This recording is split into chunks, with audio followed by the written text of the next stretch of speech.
PPTVക്കെതിരായ നടപടി പാർട്ടിയുടെയും പൊതുസമൂഹത്തിന്റെയും അഭിപ്രായം മാനിച്ചാണെന്ന് CPM പോളിറ്റ് ബ്യൂറോ അംഗം A. വിജയരാഘവൻ പ്രതികരിച്ചു. പാർട്ടി പലതവണ ചർച്ച ചെയ്താണ് നടപടി തീരുമാനിച്ചത്. പാർട്ടി ആരോടും നീതികേട് കാണിച്ചിട്ടില്ലെന്നും A. വിജയരാഘവൻ പറഞ്ഞു. ഞാൻ പറഞ്ഞല്ലോ, ഒരു കൂട്ടായ ചർച്ചയിൽ നിന്നാണ് പാർട്ടി നിലപാടുകൾ ഉണ്ടാവുന്നത്. അപ്പോൾ ആ നിലപാടുകളാണ് പാർട്ടി പറഞ്ഞുകൊണ്ടിരിക്കുന്നത്. പാർട്ടി ആരോടും നീതികേട് കാണിക്കാറില്ല.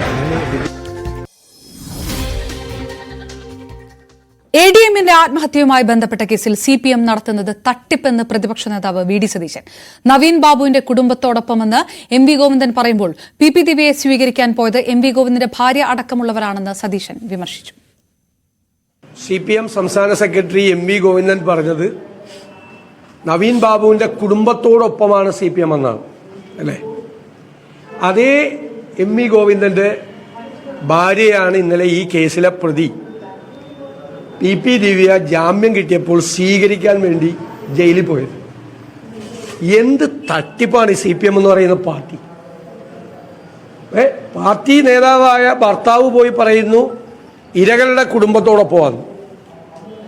വേട്ടക്കാരിയെ ജയിലിൽ നിന്ന് സ്വീകരിക്കാൻ പോകുന്നത് അദ്ദേഹത്തിന്റെ CPM നേതാവായ സഹധർമ്മിണി. ഇതാണ് CPMന്റെ കേരളത്തിലെ മുഖം.